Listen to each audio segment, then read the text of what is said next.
I had managed to successfully avoid driving an EV, but I thought it was necessary to drive one in order to substantiate my feelings towards them. So I chose this, the Alpine A290 GTS, and I arrived with an open mind. Right then, on power.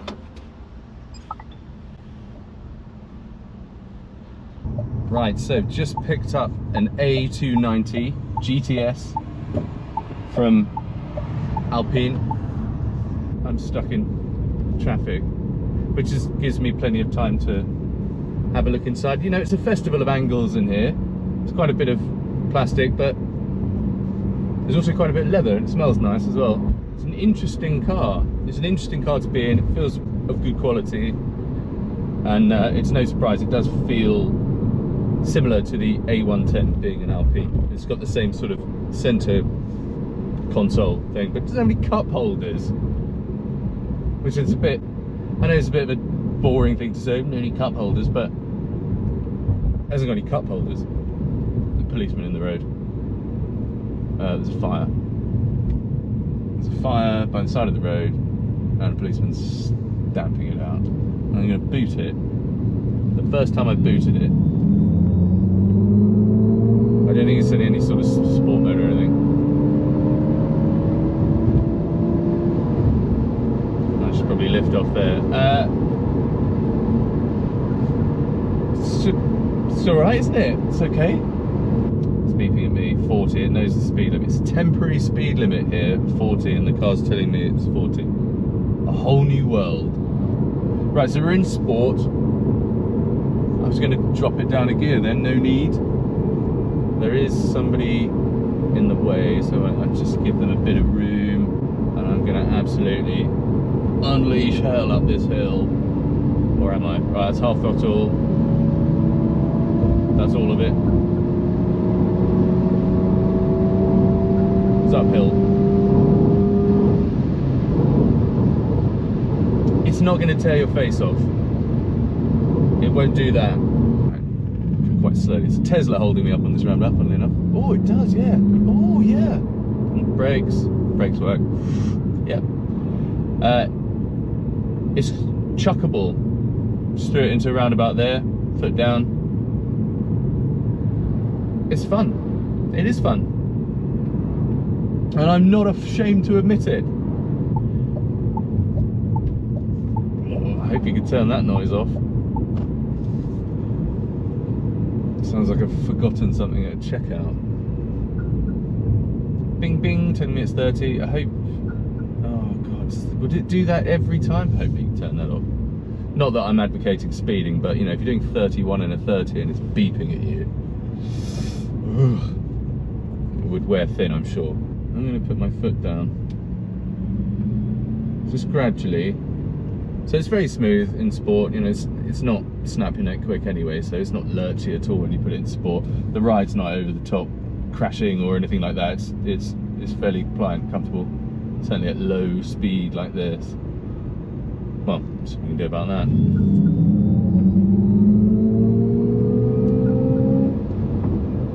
$30 to $60. Yeah, it moves pretty quickly. I mean, I felt my cheeks go backwards, and I don't know whether that's just because I'm older now. Oh, if you put some corners together, oh yeah.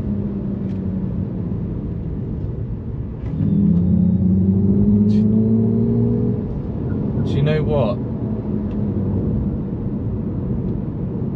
I'm impressed. Right, well, pulling onto a 60. Might as well do a standing start. So we're in sport, standing start.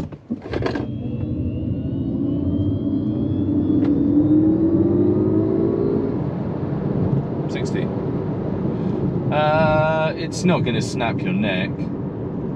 It's not that quick, but it's fairly punchy. It's okay. I'm not going to complain. Yeah, it's got that, it does feel like a hot hatch. It's got that punchy acceleration coming out of a corner. You come out of a corner and you put your foot down. That's what a hot hatch is all about. It's not about top speed. It's about enjoyment, fun factor, all of those things.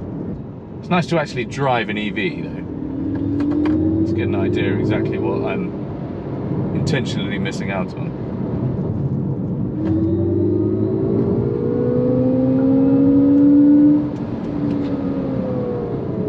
Brakes are really good. Wow. I like it. Do I want one? Do you want to buy one? That's a different question, isn't it? Would it break my heart? It'd break my heart not to have a petrol engine car, but that's never going to happen, is it? Just remember that there's a sort of overtake button on the wheel here. I don't think it's necessarily essential, but we'll have a look in a sec. We're not in a 30. Oh right, so no, it doesn't constantly beep when you're going over the speed limit, I can tell you. I'm going to put this next to my Clio 182 to give you an impression of size, the size of the thing. It does feel fairly small. It doesn't feel particularly big when you're in it, but it's surely quite a bit larger than a Clio, which is no surprise. I mean, all cars are bigger than they were. They just get bigger and bigger, don't they? They have to accommodate all the technology they need. But it will be interesting to see just how much bigger this is. I'll park it behind it.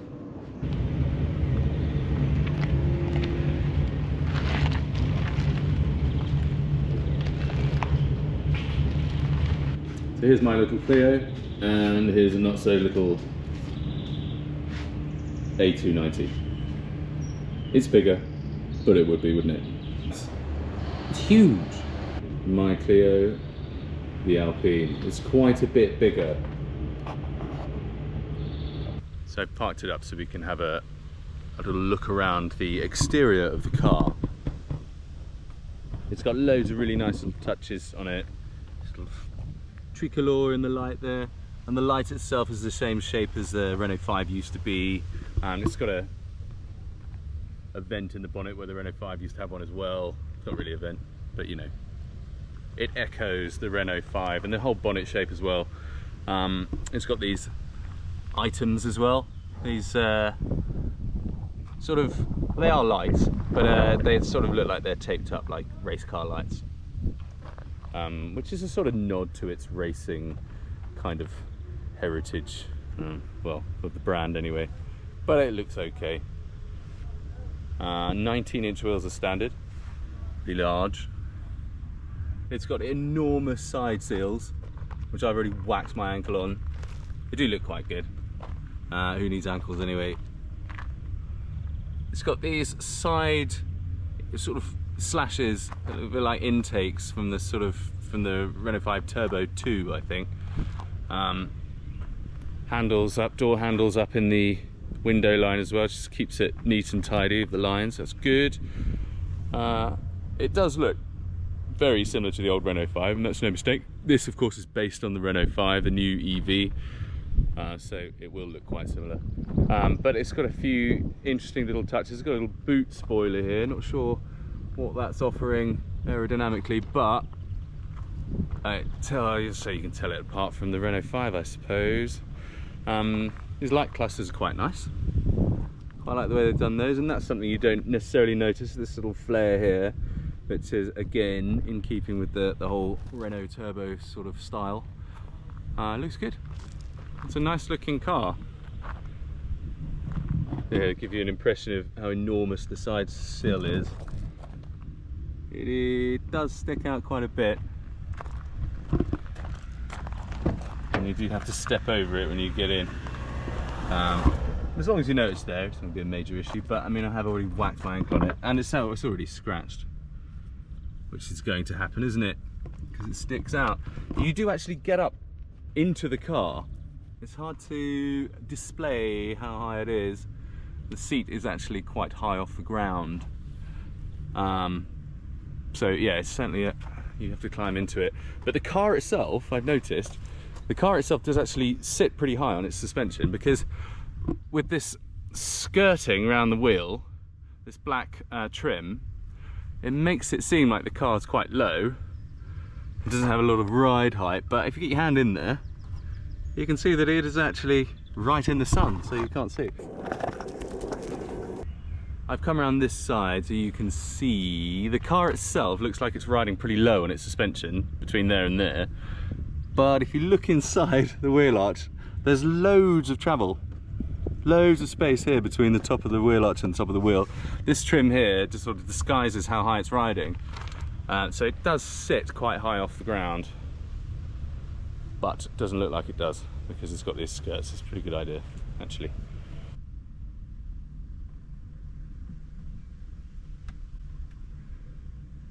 It's a nice looking interior.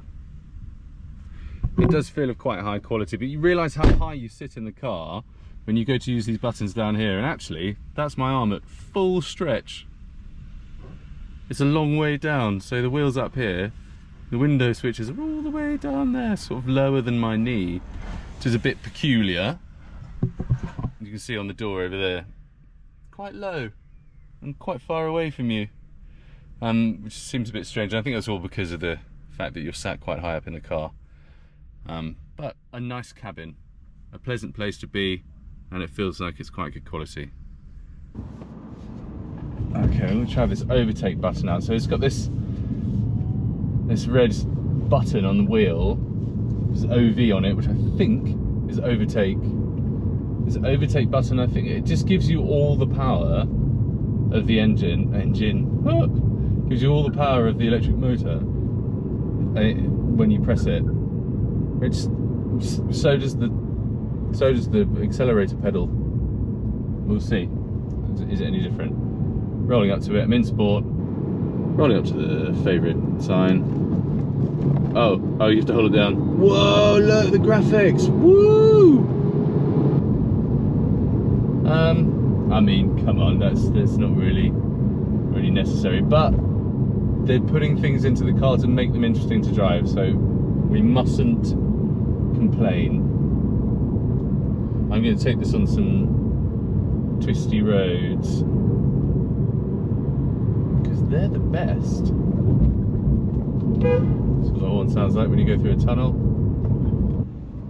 It's easy to use in traffic, no problem. Well, actually, we'll just whip past these guys as they're doing nothing. Oh, for Christ's sake, what are you doing? Yeah, it's easy to use in traffic. It would be a good city car. Steering's nice and light. It's easy to get on with. I feel like I could easily park it. I can see out of it. Yeah, it's good. I do just want to put my foot down on some twisty roads. We're in sport. We're doing 30, and go.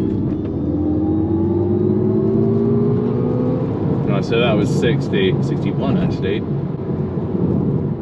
So it's fairly quick. It is fairly quick. It's not gonna give you a heart attack, but it's certainly fun. It's enough power, enough speed to put a smile on your face, but you wouldn't necessarily write home. Lovely section of road here. Put some corners together in it, so the brakes are really strong, feel great, holds the road really nicely, and that's a bumpy section there, really bumpy section. Big tractor, two big tractors, trailer, brakes work really well. Good couple of corners here.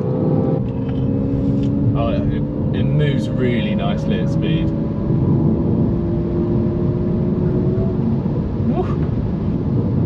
A little bit more aware of the weight when you pick up the pace and the road's a bit bumpy because you feel the weight lifting off and then crashing back down, but it's certainly engaging. Woo.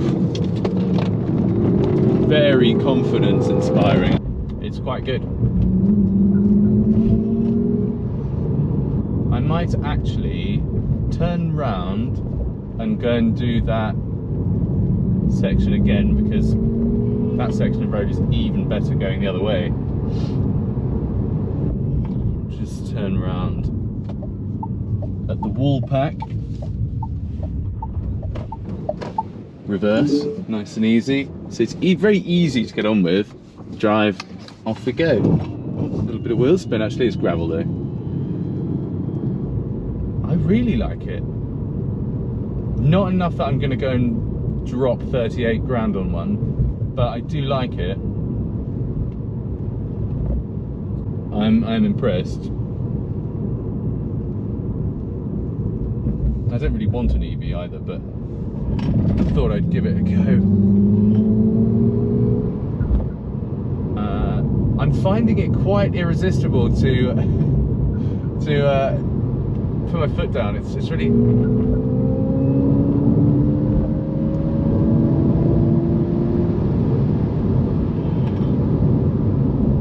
I'm interested to see if there's a sort of like red line in the engine sound. This is a really sharp left-hander. That was quick.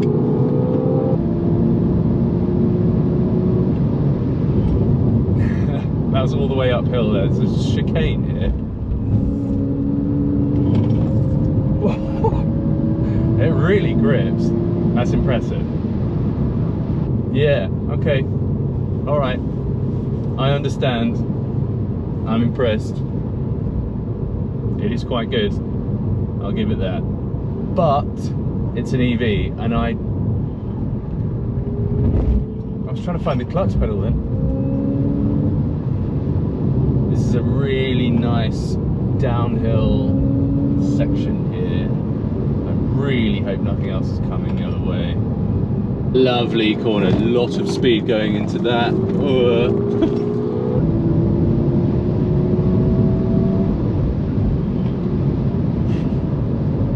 Fairly big number.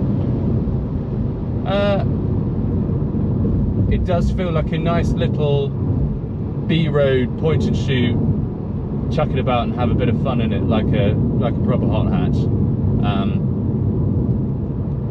Yeah, it's fun. It's not blisteringly quick. It's fun. Will I buy one? Probably not. Would I be terribly upset if my wife wanted one and I got the chance to drive it?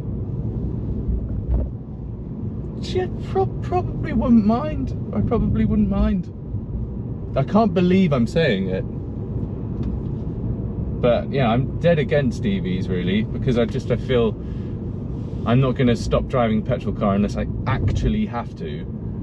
I'm not going to spend any time before I have to drive an EV driving anything other than petrol cars, because I don't need to.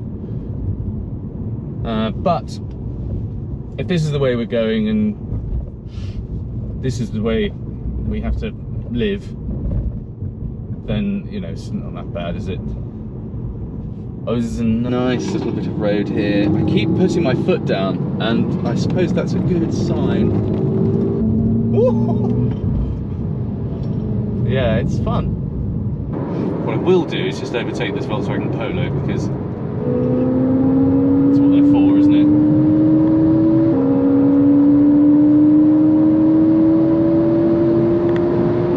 Kind of feels like there should be a gear to shift up into, but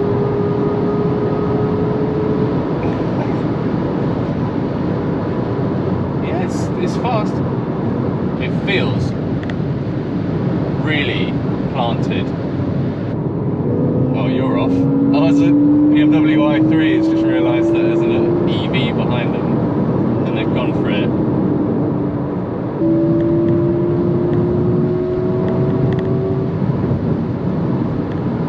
It's fun. There's no doubt about it. It's fun. It cannot be denied. Someone who is a massive fan of petrol, gasoline, whatever you call it, this is good fun. It is. Genuinely is.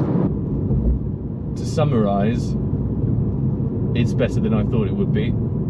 It is enjoyable to drive. It does feel like a hot hatch, which I'm surprised about, actually. I'm pleasantly surprised. It does feel like a hot hatch. It is interesting to drive. It is fun.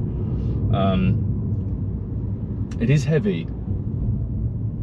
And this one is about £38,000, which is quite a bit of money.